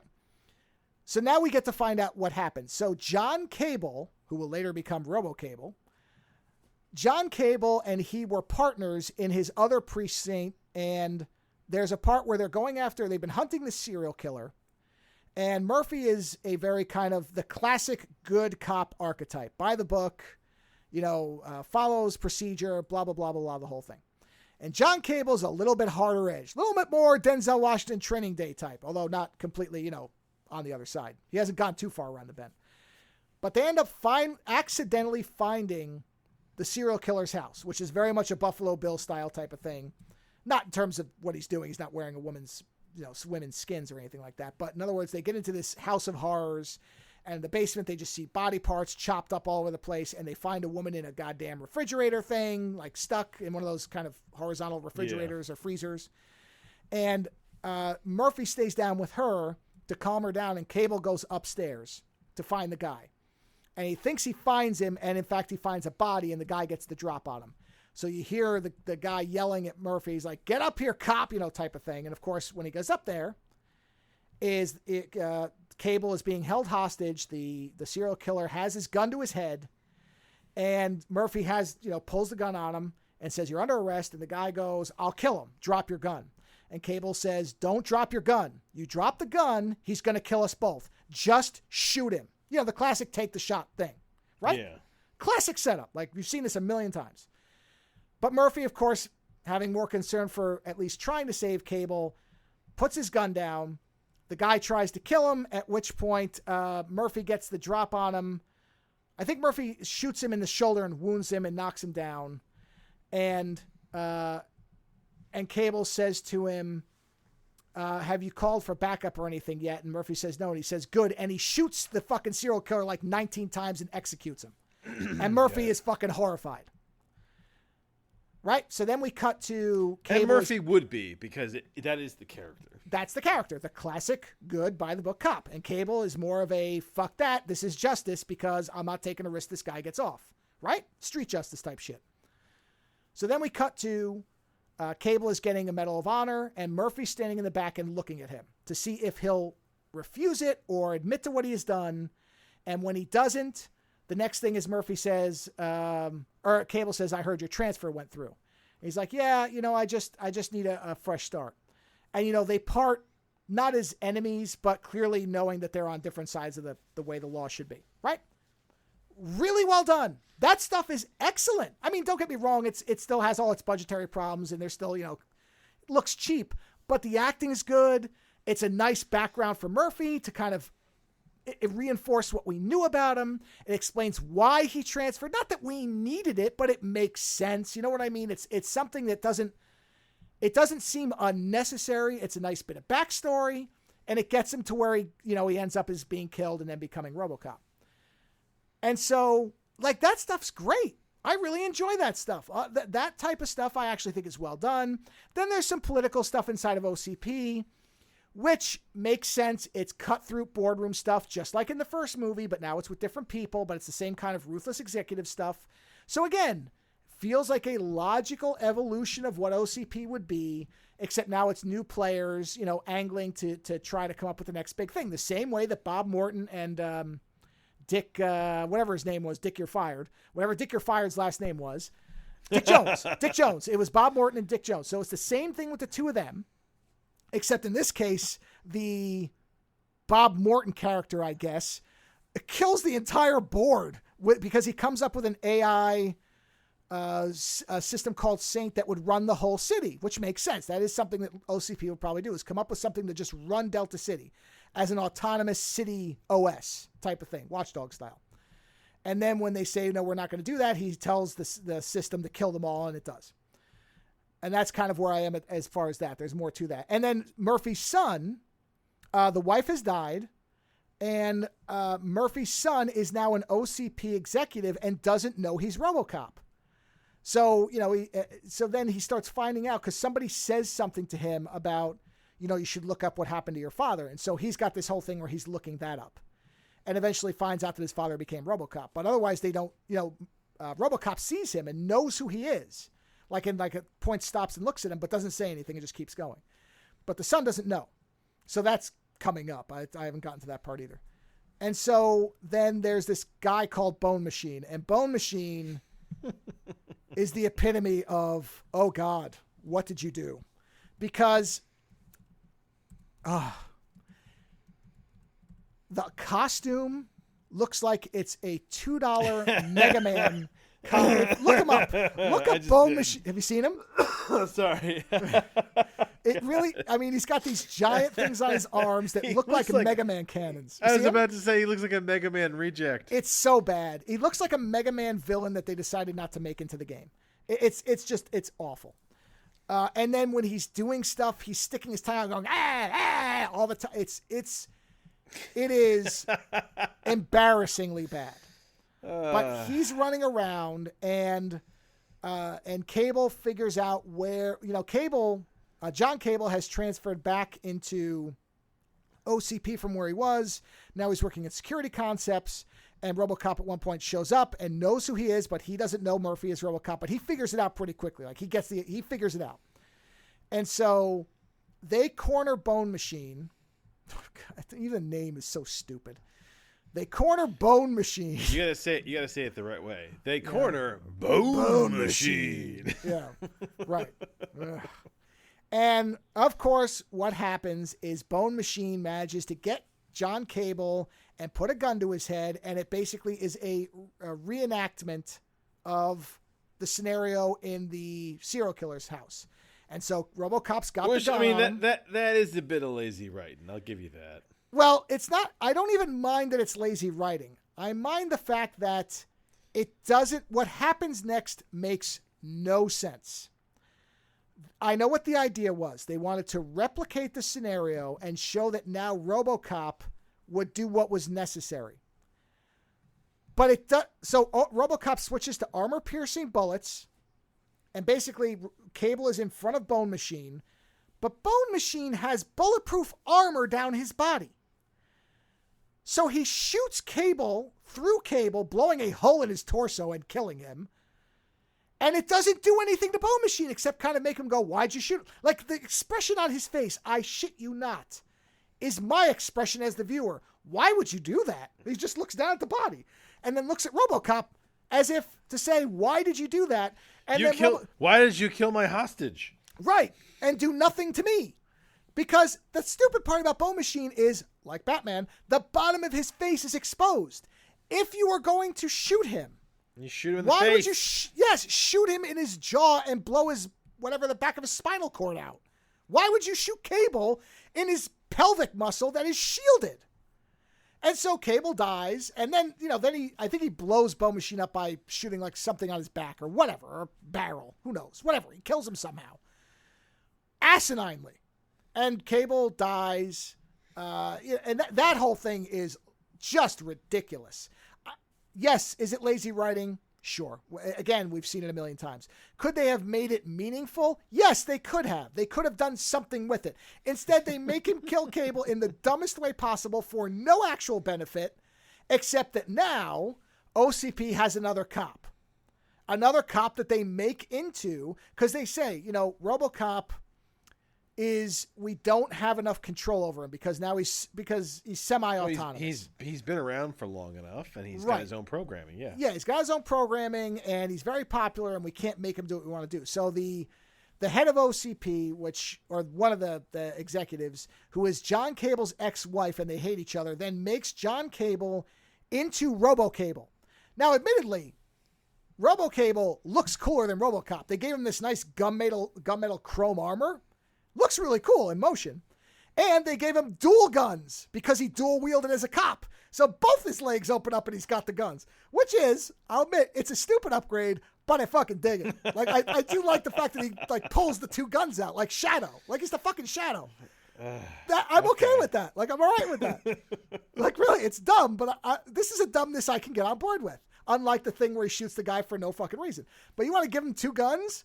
I'm fine with that. It's dumb, but fine. So now there's 2 RoboCops running around. Now, first, and you find out, and this again, smart and makes sense. OCP, over the years, because they were afraid that if they ever had to take down RoboCop, he was way more powerful than anything they had, they have been developing anti-RoboCop gear. So they have a whole secret death squad specifically for RoboCop called the Robo Hunters. Dumb name, but a good idea. Of course, OCP would want a way to take him down because they had the directive that stopped him from killing people. Yeah, they're also not exactly legit. Right. So I like this idea that they have a Gestapo that's specifically anti-RoboCop. Again, dumb name, but a clever, like that's a natural thing you would expect OCP to do. So this is what I mean about every time there's a dumb thing, there's a clever thing, or at least a thing that makes sense. Something else pops up and you're like, you know what? That makes sense. Right. So at this point, the woman who created RoboCable decides to frame RoboCop for Why?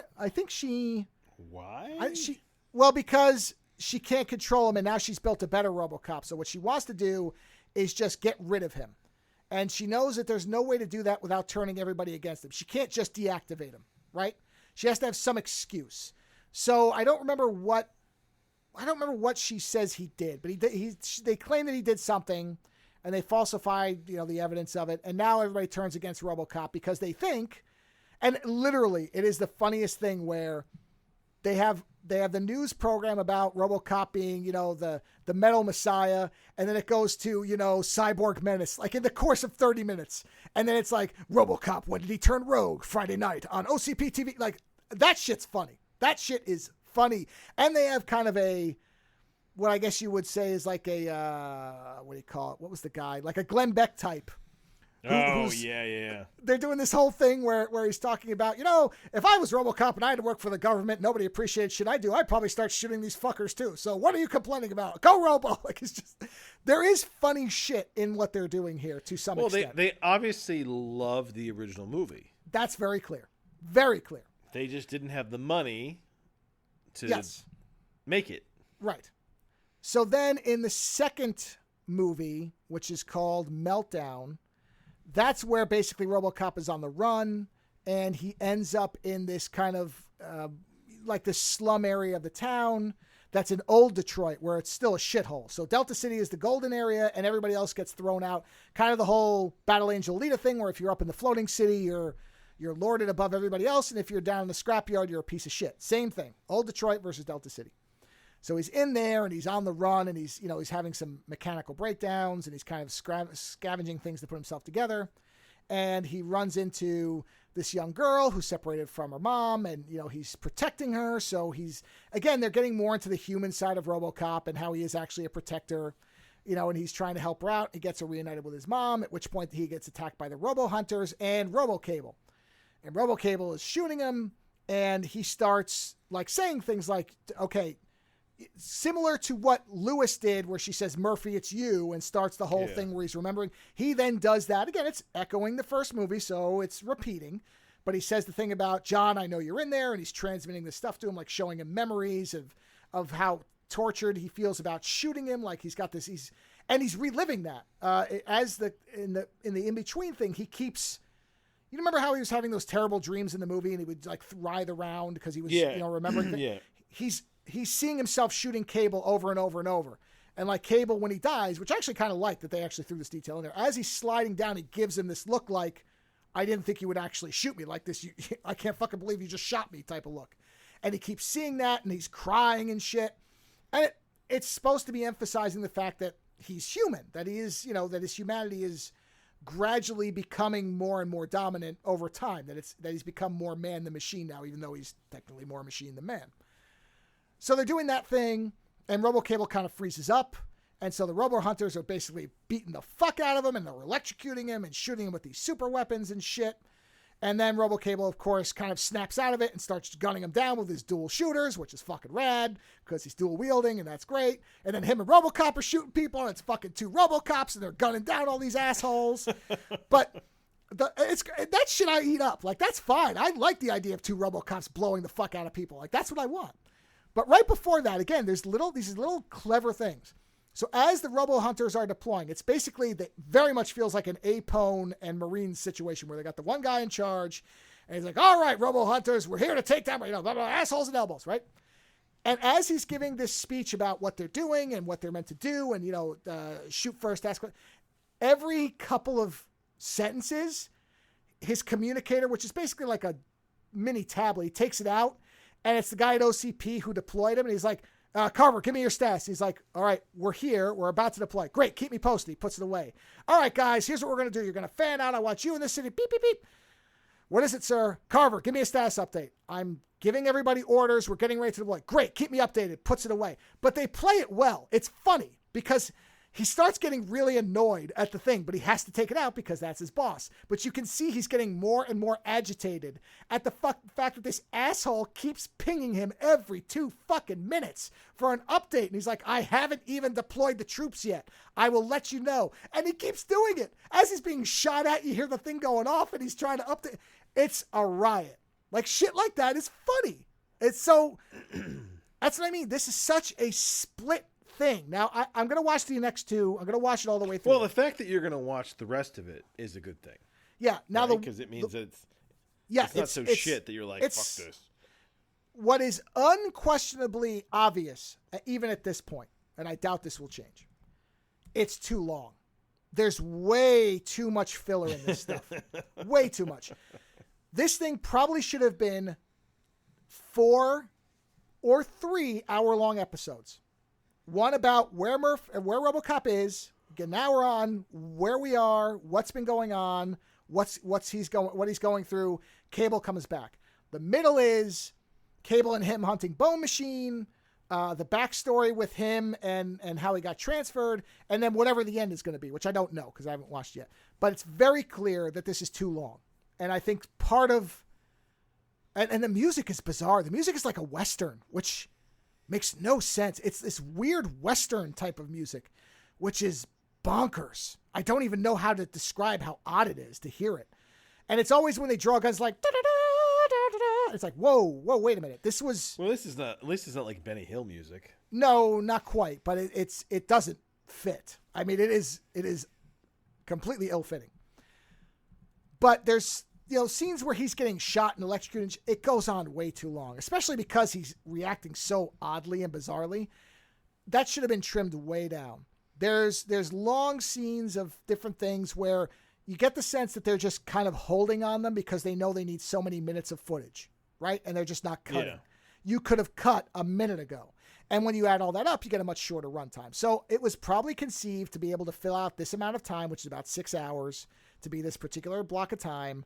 And so they left a lot of this crap in. So once I'm done with it, I'm going to look for a fan in it because I'm confident there is one. And I want to see if it's massively improved. Because there are things that I don't think should be trimmed at all, like the backstory. All the stuff with him and Cable, that's largely all good. That should all stay. Some of the Bone Machine stuff could fucking go. Go. And we don't need it. Some of the dialogue scenes at OCP go on way too much of people looking smarmily at each other to kind of convey that they're assholes. Like, I got it. The one look is enough. I'm good. I don't need... the bad guy. Who's the worst of them all? It is that type of thing. And it just goes on and goes on and on. It's Who like, okay. has the biggest balls of them all? Right. So that's clear. It's too long. I forgive the budget stuff because they just didn't have the money.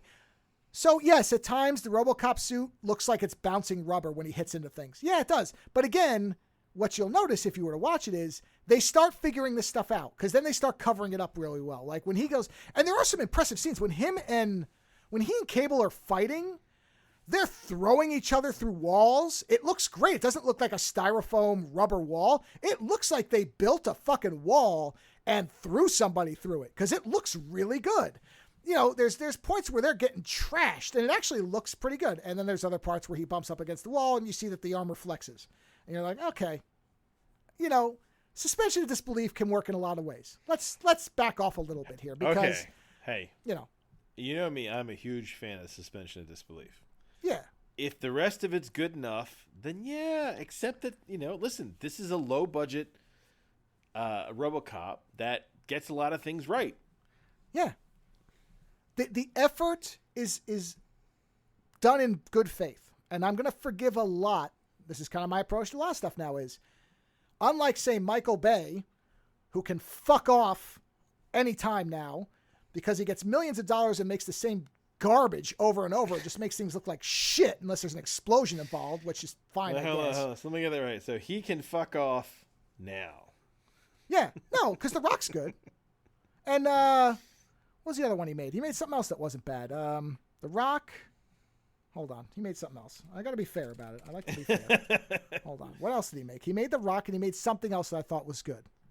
No, it wasn't Armageddon. But otherwise, he can fuck off. Hold on. The director. Previous. Hold on. Like I said, I like to be fair about things. Geez, maybe he didn't make anything else I liked. Did he really make nothing else that I thought was good? Oh, The First Bad Boys. The First Bad Boys is fun. It's a fun movie. Wow, you're giving him The First Bad Boys. Okay. Oh, because that is one of the most the ultimate Michael Bay movie. Well, it is, but that's before it became something he just kept doing. You know what I mean? Yeah. It's like when you do something stylish and then you keep doing different things in stylish ways. That's fine. When you do the same fucking thing. Oh my God, he's the executive producer for the Jack Ryan series. That makes what much a non-surprise. sense. Of course he is. Oh my God. Hold on, I'm looking for director. Let's see. Get rid of that. Get rid of this. Let's see. Director. What have you done? I'm going back to the beginning. Okay. Well, there's some great music videos. Wait a minute. No, that's not his. Wait a minute. Nope. That's nope. Right. Correct. A lot of music videos. Holy shit. Yeah. Oh my God, he did Meatloaf videos. Okay, so he did Bad Boys. Sure. Yeah, he did The Rock. The Rock's good. Armageddon is a bad fun movie. Yeah, it's Pearl Harbor. It's fine. Pearl Harbor was trash. Bad Boys 2. Oh, you know what? I hate to admit that, but there are things about The Island that I do enjoy. The Island is fine. Yeah, and it's then fine. otherwise he went on his Transformers. Yeah. But in other words, the ones that I will rewatch... oddly, he hasn't directed as much as I thought he had. No, he's produced a lot of stuff, and you see his name on a production thing a lot. But, no, the movies that I would rewatch of his would be Bad Boys, if I was in the mood for trashy fun, which I often am, but I find other things for those these days, and The Rock. I actually have the Criterion version of The Rock. That's a good movie. It's a good movie with a fun set of performances out of Nick Cage and Michael. I've watched The Island a couple times, and I actually kind of enjoy it. I like the concept, then it breaks down completely by the end. That's what I'm saying. So I don't rewatch it. Yeah. I don't mind it. I didn't mind it when I watched it, but I'll never rewatch it again. Probably unless somebody puts it on and says, "Hey, let's watch this," and I'll be like, "Okay, fine, I guess." But The Rock, I would actually say, "No, let's watch this," because if somebody's like, "I want to watch the Michael Bay movie," The Rock, let's watch The Rock. I'll be good with that. So back to this. When somebody's making an effort and they seem to actually care about the material but don't quite know how to do certain things, I'm going to let that stuff go. I'm not gonna harp on it the way some people do.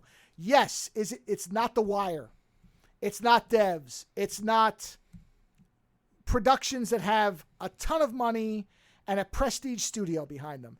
If it did, it would likely be far better than this. Instead, what they did was they tried to do as much as they could with what they had. And the fact that they get anything right in this, and the stuff that they get right feels like it is trying to move RoboCop's story forward, as opposed to just redoing things, that I'm fine. I'm going to let a lot of stuff go. I don't think any of the acting is dreadful. Some people are really critical of the acting. I don't think it's that bad. It's not always good, but it's not, awful. What is the state of RoboCop and RoboCable by the end of the second movie? RoboCop is pretty fucked up because the Robo Hunters had been working him over for about 20 minutes before RoboCable, came to his senses. RoboCable, they didn't do anything to because they thought he was on their side. And so the two of them kind of walk off and RoboCable is holding RoboCop up. So I assume, now RoboCable has joined RoboCop. To do what, I'm not really clear on. Probably go to war with OCP, I guess, once he finds out what's going on, because I don't think he knows exactly what's going on yet. But I assume the two of them were going to be partners again, and that, RoboCop's going to have to get fixed up. And then I don't know what comes next. And then the son just figured out or discovered the file on his father being RoboCop. So I don't know where that's going either. There's obviously going to be something there. So it seems like what's being set up is RoboCops versus OCP. What that's going to look like, I don't know. I assume there's going to be more Robo Hunters because it doesn't seem like it was all of them. It just seemed like it was a squad. And the leader, I think, got away, maybe. Or maybe RoboCable shot him. I don't remember. But I assume that, as far as the end of this is concerned, the only person who knows that RoboCop is not actually bad is RoboCable. Outside of that, it's still the larger public thinks he's a menace. So I assume that RoboCable will get thrown under the bus with him, and then it's going to be them versus everybody, I guess. I don't know if Ed 209 will show up. Maybe. We'll see. I mean, based on Bone Machine's outfit, you know what I just realized? I think Bone Machine's arm things were supposed to be evocative of Ed 209's arms. Yeah, I could see that. Yeah. Oh, God. But it's really bad. Oof. I hope they don't. Okay. If this is the quality of Ed 209, let's not show them. So we'll see. Hopefully it's just generic people with M16s. Well, hey, listen, I hope it's enjoyable. I'd never heard of it, so I'm excited the fact that I'd never heard of it. Yeah, I mean, it feels like something that would have been on Sci-Fi, the Sci-Fi channel. This feels like something that was, they put the money into Farscape, but they also made this. And the money went to Farscape instead of this. You know what I mean? It has that feeling. Until eventually it left Farscape and went to Stargate. Exactly. Yeah, this feels like Stargate and this show both had the same access to money, and Stargate won. And what was left over at the end of each episode of Stargate was allocated to this thing. And they basically put it in a honey pot or like a pig jar. What do you call it? What's that called? What's the thing with a pig? There's a name for it. Piggy bank. They put it into a piggy bank. Piggy bank. Jesus. Yeah, I couldn't come up with piggy bank. So every time they made a Stargate SG-1 episode, after the craft services cleaned up all the hot dogs and beer, and whatever money was left was put into a piggy bank. And at the end of the year, they made one of these movies from it. It's terrible. Isn't it? But that's what it feels like. All the money that we didn't use, you can have to make your silly RoboCop show. You can make this dumbass thing that nobody cares about anymore. Because honestly, I think at this point, RoboCop was kind of for shit because they screwed it up so many other ways. So that's the other problem with something like this is... I'd never even heard of this. That's what I'm saying, is at this point, I think that there was no real interest in RoboCop anymore. Because the animated series had not done well. The other TV show and the had weird tanked. thing is now I want a Max Headroom RoboCop show. Well, that's what I'm saying. If you were to watch this, you would very quickly, and anybody else who will watch it, would get the idea that this thing, if it was tightened up and had 5 times the money... which is a rough exaggeration, but I would say about 5 times its budget, would look good. Funny, though, did you see the RoboCop reboot movie? I started to watch it, and I started falling asleep. They got so many people for that shit. Yeah. I didn't read anything good about it. I made it about 20. I remember I was 20. I said, I'm going to give this 20-something minutes at least. And I was at 20-something, and I started nodding off. And I went, nope, I don't care. I don't care. This at least has kept my interest.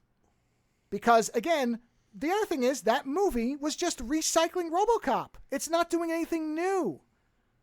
There was nothing new in there. It's the same fucking story again. This is a sequel that attempts to jump over all the stuff that it didn't like about the other ones. Now, I would argue that RoboCop 2 had some good stuff, but I think that I know nothing.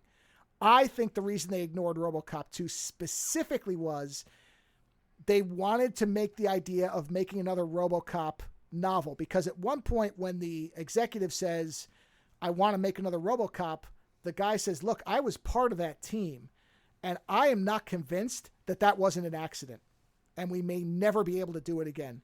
I think that may have been an anomaly where we had the perfect person in the perfect state for the technology, and I don't know that we can do it again. That's great. I like that. So obviously if they had acknowledged RoboCop 2, well, they did make another one. I mean, it was fucked up. It was a cocaine fiend, which is the brilliance of that fucking movie. It's just the fact that they made a cokehead into fucking RoboCop 2. That's called RoboCop 2, which is great. But I see where they wanted to wipe the slate clean and make it that RoboCop was a unique thing. And that does lead to his kind of existential crisis. Why can't RoboCop 2 be part of that timeline? I mean, I guess it could be, but I think it was easier for them to make because at the end of RoboCop 2, things kind of just go back to normal. Well, they do, but OCP already made another RoboCop. There was already another evil female executive. You know what I mean? That is literally doing the same thing over if you acknowledge RoboCop 2. And the other thing is that RoboCop is having this thing where he's thinking about the fact that there's nothing else like him, that he is the only being like himself. Well, there is nothing else like him because even that RoboCop 2 creature, they tried to put the mind of a person into a machine, and he went evil. Yeah. There is no good robot, human hybrid like RoboCop.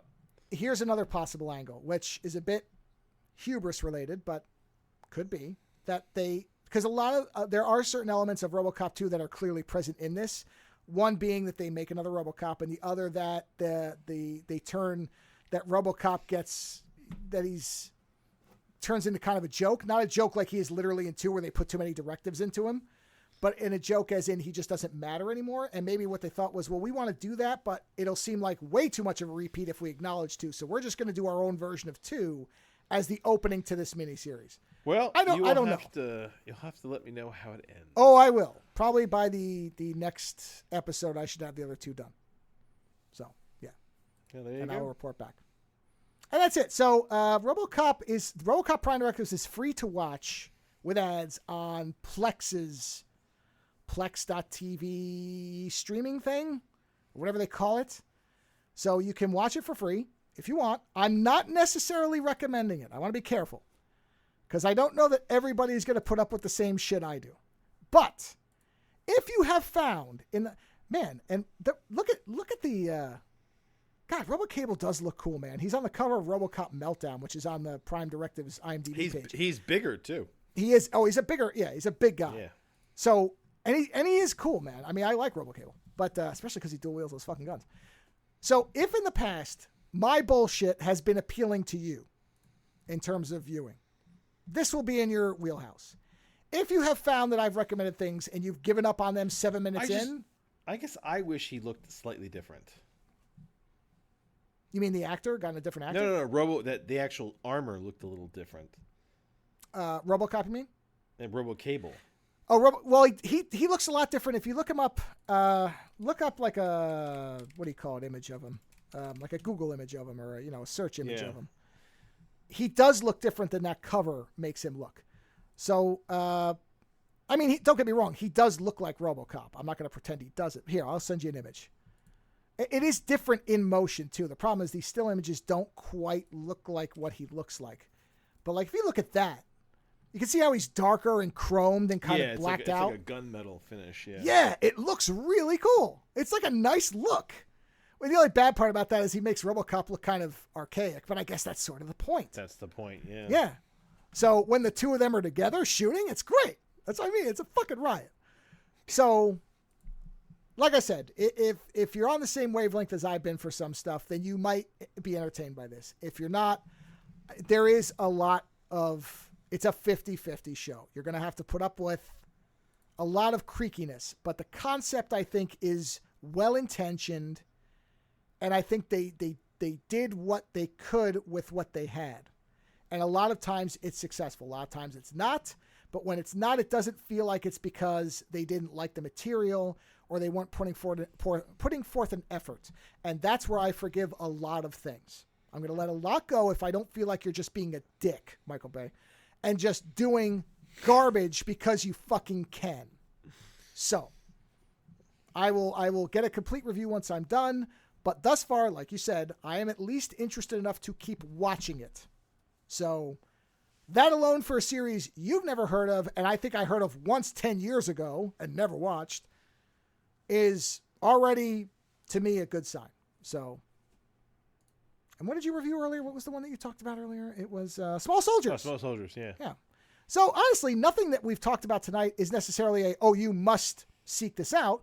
But also, none of them are, I think, bad or at least not completely bad. No, Small Soldiers is just great. It's just an old movie, and I just amazed that it held up. Small Soldiers holds up very well. Gotham Knights as a budget co-op experience is a lot of fun if you just turn your brain off and don't like Batman that much, or don't care about him being completely besmirched in a video game. But or just completely sink into the idea that one of his proteges goes on a gun-toting murder spree through Gotham. Red Hood is very fun. Can't say the same about I played Nightwing and Tim Drake for 5 seconds and gave up on him. Batgirl was the one I went with.